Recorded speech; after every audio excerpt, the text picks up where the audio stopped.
Անանյան Նարեկացի զղջման և արտասուքի մասին հոգեշահ խրատից։ Ով Աստվածասեր, Աստծո սերը փնտրող սիրելի եղբայր, ահա խոսքը, որի համար աղաչեցիր ինձ ասելով, որ ցույց տամ քեզ զղջման և արտասուքի ճանապարհը։ Արդ ես սակավ առիթ եմ ընձեռում Աստված սերիդ, բարվոք հոժարությունդ հորդորել ըստ իմ աղքատիմաց մտքի և փոքրին չետամոտ լինել Սուրբ գրքին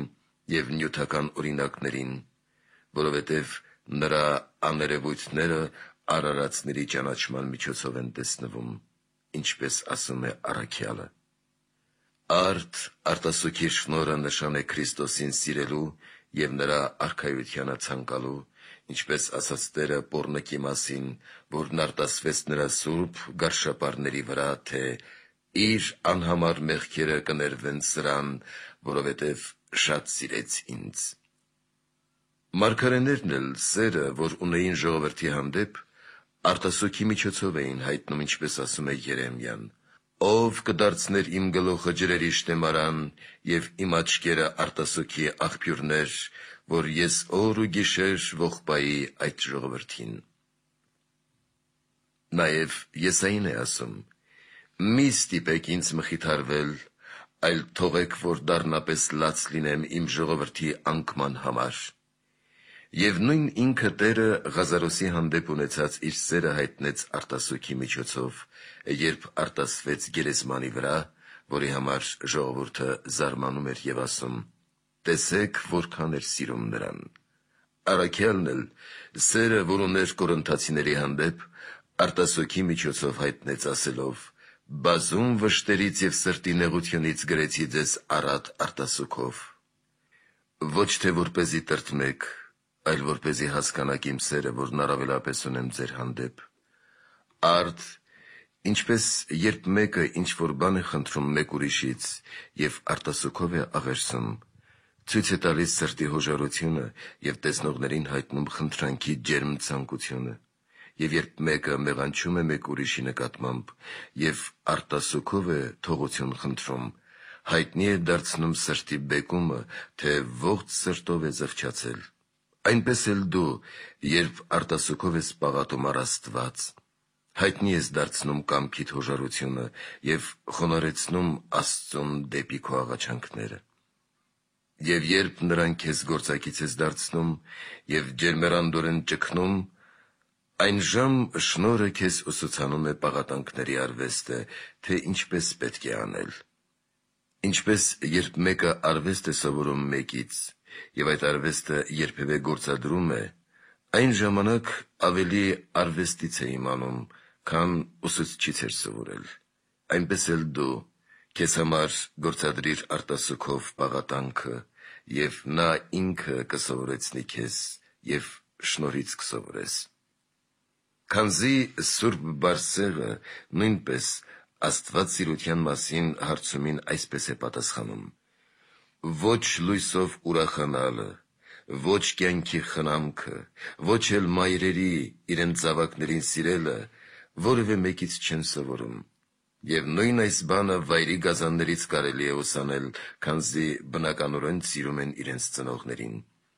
Այսպես Աստված բնածին բարիքի մեջ տնկեց իր սերը, մենք միայն պետք է գործադրենք, հետամուտ լինենք և գտնենք սերն առ Աստված, այսինքն արտասուքը, որ հաճելի է Աստծուն, և միշտ անհագ մնանք նրա սիրո մեջ։ Արդ դու, ով սիրելի, մտովի պատկերացրու երկու օրինակ, մեկը հոգիդ, մյուսը մարմինդ, և ինչպես մարմնիդ ես տալիս հանդերձն ու կերակուրը, նույնպես և հոգիդ կերակրիր արտասուքով, և այնպես ջանա, որ ամեն օր նախ հոգիդ կերակրես, հետո մարմինդ։ Ինչպես մարդիկ գնում են սուգի տուն և այնտեղ, ուր ողբում են մեռյալին, աղիողորմ ձայներ են հանում և ակամա ճմլում լսողների սիրտն ու արտասուք բխեցնում։ Իսկ երբ մարդիկ գնում են հարսանյաց տուն, այնտեղ ծիծաղեցնողները կատակներ են անում, ու լսողներն ակամա սկսում են ծիծաղել։ Այդպես էլ դու, երբ սիրտդ քարանա եւ չկարողանաս արտասվել, խորհրդացիր զղջման խոսքերի օրինակի մասին եւ սիրտդ կզղջա ու արտասուք կբխի։ Կարգ ու սահման դիր եւ խորհրդով որոշիր արտասուքի ժամանակը եւ Աստծոց խնդրիր շնորհի օգնությունը եւ բռնադատիր քո բնությունը, այն ժամ Աստված կնայի քո ճիքերին եւ կտա շնորհը, որին ձգտում ես։ Այս մասին էր Տերն ասում, թե հզորներն են հափշտակում երկնքի արքայությունը, եւ ինչպես հողագործները վաղօրոք պատրաստում են գործիքները, երբ դեռ չի հասել բերքի ժամանակը, այնպես էլ դու այս ամենը որպես օրինակ ստացիր այս երկրավոր իրերից, որի համար է առաքյալն ասում, նրա աներևույթ գործերը ի սկզբանե արարածներով են ճանաչվում։ Եվ երբ տեսնում ես աղքատին, որ գալիս թախանձում է, եւ նրանք ողորմություն են շնորհում նրան, դու դա օրինակ դարձրու Աստուծո մոտ, թե նրանք կարիքի ենթակա մարդիկ են եւ կարոտյալին ողորմություն շնորհեցին,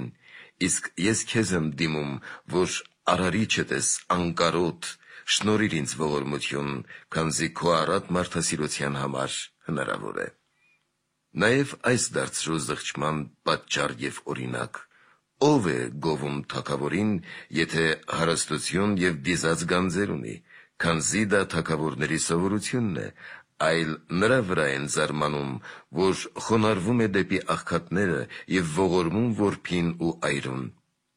Այսպես եւ դու արարիչ,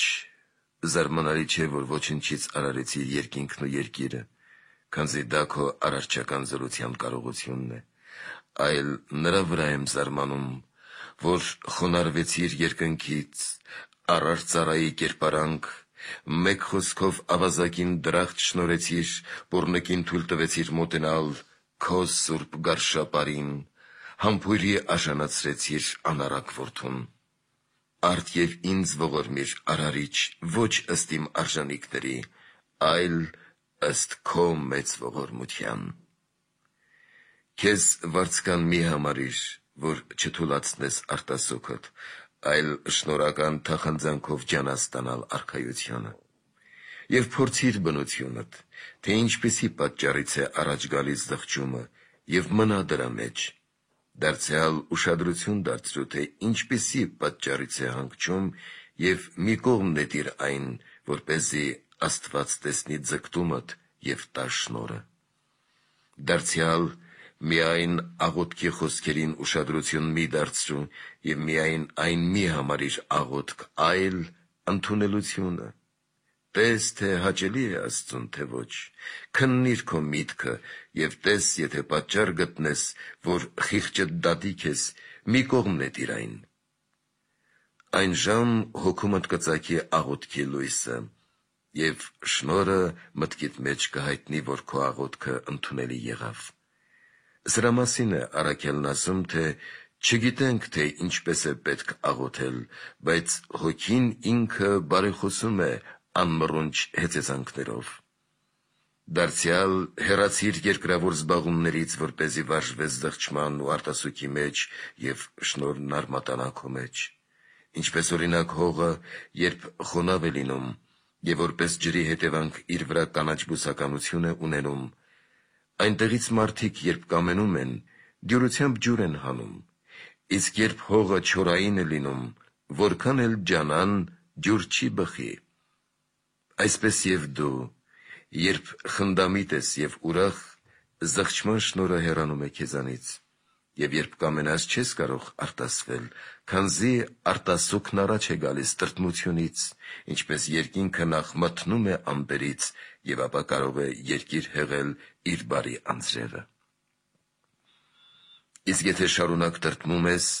մտախոհ ու զարհուրած եւ հիշում ես Քրիստոսի գալուստը, ահեղ ատյանն ու անաչառ դատաստանը,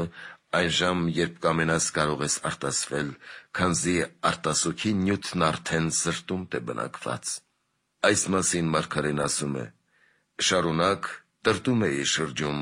քանզի հոգիս լցված էր չարչարանքով։ Արդ նա, ով իմաստություն ունի, այս կյանքում ուրախություն չունի, այլ շարունակ երկյուղի մեջ է, Քանզի աներևույթ թշնամիներ ունենք, ինչպես ասում է Պետրոս առաքյալն իր ընդհանրական թղթում, արթուն եղեք և հսկեցեք, քանզի ձեր ոսոխը սատանան առյուծի պես մռնչում է, փնտրում թե ում կուլ տա։ Եվ Պողոսն ասում է. մեր պատերազմը մարմնի ու արյան դեմ չէ, այլ իշխանությունների և պետությունների, չար ոգիների դեմ, որոնք երկնքի ներքո են։ Իսկ մարգարեն ասում է. մուտքը այս աշխարհ ծանր է, դժվարին և տառապանքով լի։ Իսկ Հոբը ասում է. մարդկանց կյանքը երկրի վրա փորձություն է։ Իսկ Տերն ինքը ասում է. այս աշխարհում նեղություն պիտի ունենաք։ Արդ, որովհետև որքան ժամանակ մարմնի մեջ ենք, ենթակա ենք փորձության և շրջում ենք որոգայթների մեջ, ուստի կարիք ունենք մեծ երկյուղի և սուգի ու արտասուգի, որպեսզի կարողանանք հաղթել այս պատերազմում, որ մեր առջև է։ Ուստի, սիրելի եղբայր, դու մեծ եռանդով ու հոժարությամբ ջանա և ստացիր զղջման շնորհը և մի դադարիր խնդրել, մինչև որ չստանաս, և չթուլացնես ջանքերդ, մինչև որ չբացես դուռը։ Աստված նրա համար է հետաձգում տալը, որպեսզի քեզ մղի թախանձելու, որպեսզի երբ ստանաս, չդադարես թախանձել, քանզի Աստված հույժ բաղձում է աղաչողի թախանձանքը։ Քանզի եթե միայն այն խնդրես, ինչ հաճելի է Աստծուն, անհնար է չստանալ Տեր Աստծուց, ինչպես ինքն իսկ ասաց. ով խնդրում է, ստանում է, և ով բախում է, բացվում է նրա առջև։ Սակայն պարգևի հետաձգման պատճառով մի դադարիր թախանձել, որի մասին առաքյալն ասում է. նախանձախնդիր եղեք նմանվելու նրանց, ովքեր հավատով ու համբերությամբ ժառանգեցին ավետիսը։ Արդ ուրեմն զղջման շնորհը արվեստ է, և մեծ հնարանքներով ու ջանքերով պետք է ստանալ այն։ Երբեմն զղջումն առաջ է գալիս ինքնին, առանց քո ջանքերի, երբեմն էլ մեծ ջանքերով անգամ չես կարողանում արտասվել։ Երբ զղջումը ինքնին է առաջ գալիս, Աստծո շնորհով է, որը ներգործում է հոգուդ վրա և արթնացնում միտքդ։ Իսկ երբ ջանում ես և չես կարողանում արտասվել, Աստված է, որ կասեցնում է շնորհը և փորձում է քեզ, որպեսզի տեսնի քո ջերմեռանդությունն ու ջանքերը։ Եթե շնորհը միշտ առանց ջանքերի լիներ, այժմ քո լավ ու պիտանի լինելը որտեղից կերևար։ Իսկ արտասուքը ոչ միայն աչքերից է գալիս, այլև սրտից։ Ձեռք բեր սուրբ սիրտ և խոնարհ հոգի, որպեսզի Աստված խոնարհվի դեպի քո աղոթքը և հոտոտի այն որպես անուշ բույր, ինչպես գրված է, թե երբ Նոյը զոհ մատուցեց Աստծուն, Տերը հոտոտեց անուշ բուրմունքը։ Ոչ թե թռչունների ու անասունների մարմնի կամ արյան, այլ մատուցողի կամքի։ Այսպես և քո աղոթքը զոհ է Աստծուն, սուրբ սրտով մոտեցիր Աստծո առջև և զգուշացիր բոլոր հանցանքներից։ Ամբարտավանությունից, որի մասին Տերն ասաց. ով բարձր է մարդկանց առջև, պիղծ է Աստծո առջև, իսկ Սողոմոնն ասում է. Աստված հակառակ է ամբարտավաններին։ Ատելությունից, ինչպես ասում է ավետարանիչը, ով ատում է եղբորը, մարդասպան է, իսկ Պողոսն ասում է. եթե մարմինս մատնեմ հրով այրվելու, բայց սեր չունենամ, օգուտ չեմ ունենա։ Բարկությունից, որի մասին ասում է. մարդու բարկությունը Աստծո արդարությունը չի գործում։ Ողակալությունից, ինչպես Տերն ասաց. եթե մարդկանց չներեք իրենց հանցանքները, ձեր երկնավոր Հայրն էլ չի ների ձեզ։ Նաև գրված է, թե ամեն ինչ պիղծ է, պիղծ են նրա աղոթքները,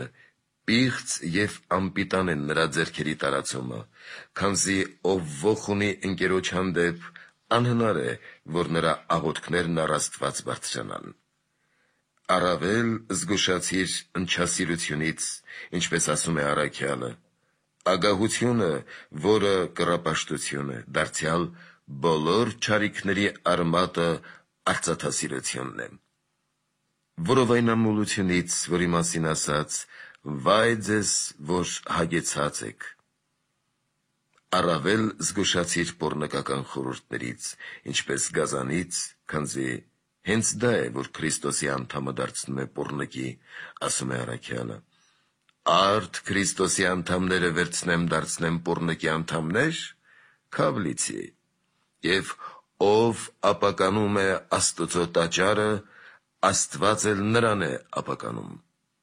Բամբասելուց, ինչպես ասում է առաքյալը, բամբասողները չեն ժառանգում Աստծո արքայությունը։ Տրտնջալուց, այդ մասին գրված է, տրտնջացողին դրսում կթողնես մեռնելու հայհոյողի հետ։ Մարդահաճո խոսքերից, ինչպես ասում է մարգարեն, Աստված պիտի ցրի մարդահաճոների ոսկորները։ Առաքյալն ասում է, եթե մարդահաճո լինեի, ապա Քրիստոսի ծառան չէի լինի։ Շատախոսությունից, որի մասին Սողոմոնն ասում է, շատախոսություն անելով չես կարող ազատվել շատախոսության մեղքից։ Ինչպես ասում է Տերը, ով սուտ է խոսում, իրենից է խոսում, քանզի ստախոս է և նրա հայրը։ Սողոմոնն ասում է, ստախոս շուրթերը պիղծ են Տիրոջ առջև։ Երդումից, որի մասին Տերն ասում է, ամենևին մի երդվիր։ Խեղկատակությունից ըստ հետևյալի, վայ ձեզ, որ այժմ ծիծաղում եք, քանզի պիտի սգաք։ Առավել զգուշացիր արբեցողությունից, որի մասին գրված է, մի արբիր գինով, որի մեջ զեխություն կա։ Իսկ Սողոմոնն ասում է, գինին խիստ անառակ է, արբեցողությունը խայտառակող և ամեն անմիտ շաղախվում է դրանով։ Գինին աչքերի կուրություն է, ականջների խլություն, բերանի պապանձում, ձեռքերի կաշկանդում, ոտքերի սայթաքում, սրտի թուլություն, խորհուրդների ցնորում։ Գինին հալածում է Աստուծո երկյուղը, հեռուվանում պատվիրանը և հեռացնում ուղիղ վարքից։ Ծուլությունից, որի մասին Տերն ասում է, չար և ծույլ ծառա, որի համար վայ ինձ։ Արդ հանցանքների բազմություններն անչափ են, որոնք ոչ ոք չի կարող հաշվել, սակայն դու զգուշացիր ամեն ինչից, որպեսզի քո աղոթքն ու արտասուքն ուղիղ մատուցվի Աստծո առջև, ինչպես ասում է մարգարեն, թող իմ աղոթքները ուղիղ լինեն քո առջև, ինչպես խունկը։ Ինչպես օրինակ հողը, երբ տղմոտ է, չի կարող վճիտ ու քաղցրահամ ջուր բխել, այլ անախորժ ու ժահաղոտ։ Այսպես աղտալից ու ժահաղոտ սրտից բխած աղոթքը խոտան է երևում, ինչպես փարիսեցությունը։ Եվ եթե կամենում ես, որ Աստված խոնարհվի դեպի քո աղոթքը, դու ոչ ոքի մի ամբաստանիր, որի մասին ամբակում մարգարեն ասում է. «Վայ նրան, ով պղտոր հրապույրներ ու կասկածելի ճանապարհներ է արբեցնում իր ընկերոջը»։ Այս մասին տեղյակ լինելով իմացիր, որ տարբեր վայրերում շատերը աղոթք արեցին ու զոհեր մատուցեցին, սակայն Աստված չընդունեց դրանք։ Աստծուն զոհ մատուցեց Աբելը, և քանի որ սուրբ սրտով էր, Աստված ընդունեց, իսկ Կայենի զոհը չընդունեց, քանի որ նրա սրտում նախանձ կար։ Լաց եղավ նաև Եսավը, սակայն քանի որ սրտում ատելություն կար, օրհնությունների չհասավ։ Մեղա ասաց նաև Դավիթը, և քանի որ ամբողջ սրտով էր, մարգարեն իսկույն ասաց, թե «Տերը ներեց քո մեղքը»։ Մեղա ասաց նաև Սավողը, սակայն քանի որ կատարյալ կամքով չէր, Սամուել մարգարեն չընդունեց, այլ ասաց. «Աստված քեզանից պիտի խլի քո թագավորությունը»։ Աստծուն ընծաներ էր բերում նաև ժողովուրդը, սակայն Երեմիան Տիրոջ խոսքով ասում էր. «Ինչու եք Թարսիսից ոսկի և խունկ բերում ինձ և կինամոն հեռու երկրից, նախ քո սիրտը լվա չարիքներից և ապա կընդունեմ այն քո ձեռքից»։ Աղոթում էին նաև հրեաները, սակայն մարգարեն ասում էր. «Երբ բարձրացնեք ձեր ձեռքերը, երեսս պիտի շրջեմ ձեզանից, և եթե ավելացնեք աղոթքները, պիտի չլսեմ ձեզ, որովհետև ձեր ձեռքերը արյամբ լի են»։ Իսկ նրա պահեցողության մասին ասում է. «Այդպիսի պահեցողություն չէ, որ ես ընտրեցի, Տերն ասում է. երկու մարդ տաճար գնացին աղոթելու, փարիսեցին եւ մաքսավորը։ Աստված ընդունեց մաքսավորի աղոթքը խոնարհության համար, իսկ փարիսեցունը չընդունեց հպարտության համար։ Կուսություն պահեցին նաև հիմար կույսերը, սակայն քանի որ ընտրողությամբ չարեցին այդ, չկարողացան մտնել առագաստը։ Սիմոնն իր տուն հրավիրեց Տիրոջը, սակայն ընտրողությամբ ընդունել չիմացավ, որի պատճառով Տերը մեղադրեց նրան ասելով. «Մտա քո տուն և ջուր չտվեցիր իմ ոտքերի համար»։ Իսկ պոռնկին գովեց ասելով, թե «Արտասուքով թրջեց իմ ոտքերը և